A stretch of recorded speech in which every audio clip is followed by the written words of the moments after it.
Why do so many polls show us that those seeking spiritual truth are becoming increasingly disinterested in what the Christian church has to say? Why do the same polls show us so few within the church even seem interested in wanting to go out into the community and live in a way that would change their minds? Jesus' Great Commission commanded us to go out and make disciples. Yet the pollsters consistently tell us more than 85% of those who claim to be Christians would not claim to be disciples of Jesus. The lack of a vision that fulfills the Great Commission has caused three critical disconnections in the church: men from their significance, giftedness, and calling, leadership from their mandate to create disciples, and the church from a society it is to lead to Christ through words of truth and actions of love. It's time to fundamentally rethink what church should be. It's time to take out a clean sheet of paper, cast aside our preconceptions, and forge a bold, new strategy grounded in what we witness in Jesus' ministry. At Reconnections, we believe it comes down to biblical teaching concerning shepherds and sheep. Jesus said that his sheep heard his voice, and they followed him. Sheep both hear the command of the shepherd and follow his lead. Therefore, Jesus both taught and showed men how to run with him.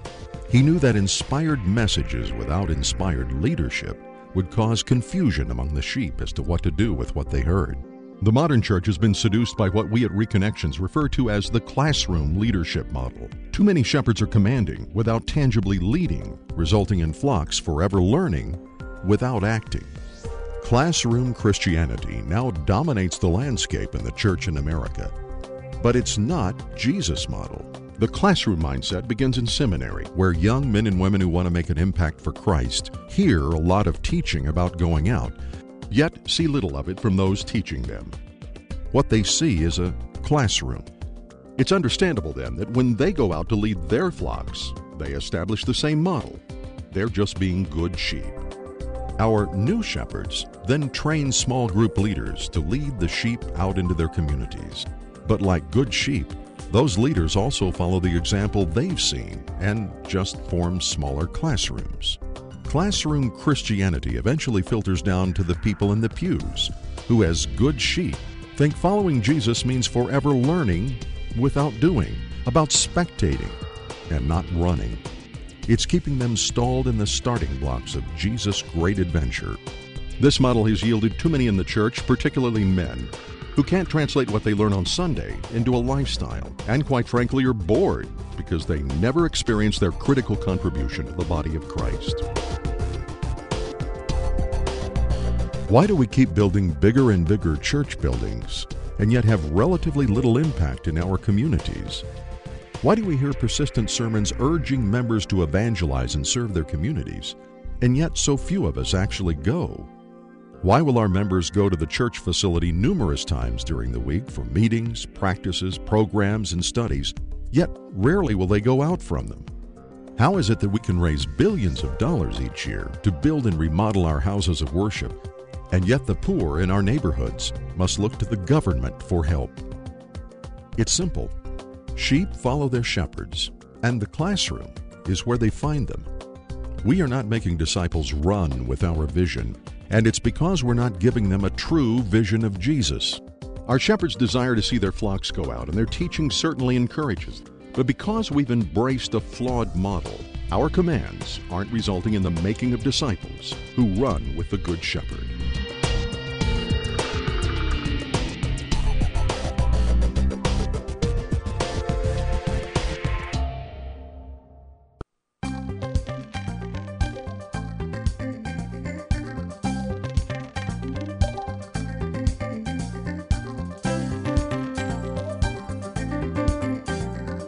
Jesus said he came not to abolish the law, but to fulfill it.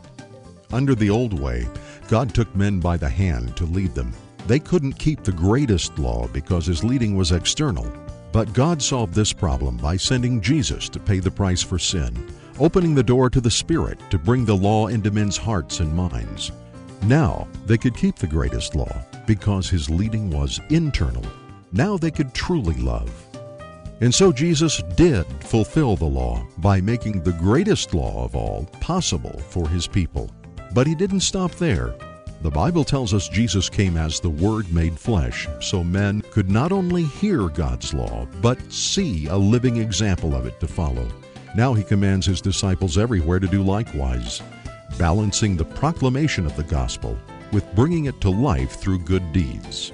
We at Reconnections believe the current model can change if we look to Jesus and how his life and vision made men run. This is summarized in the first 17 verses of John 15, which reveals a leadership structure and balanced lifestyle that can reconnect what has become disconnected.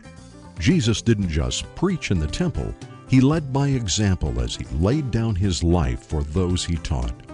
Having fulfilled the law, Jesus restated and renewed the great commandment when he said in John 15, "Abide in me and bear fruit."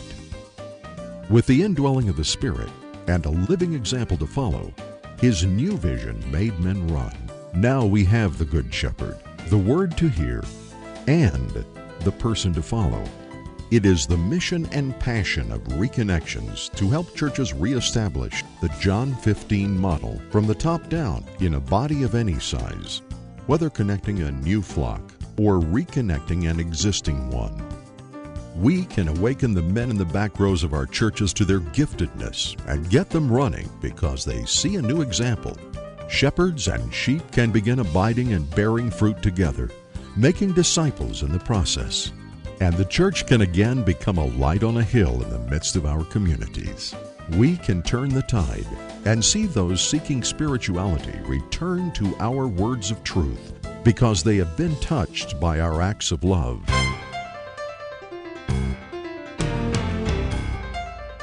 Weekend leadership and men's retreats, where we'll discuss together the balance and transforming message of Jesus' vision for us in John 15. Provide breakout sessions for leadership to discuss their role, and sessions for men to empower, challenge, and encourage them to begin discovering their giftedness and get excited about the unique role the Spirit has for each of them. A 2-day consult back at your church, where we will help pastors identify and begin a balanced training program for their disciples. Current leadership will be interviewed, recommendations made to facilitate your new track, and a group leadership session held for prayer, open discussion, and Q&A time. And you will be networked with other like-minded organizations and churches that can serve as mentors as you move out into your neighborhood.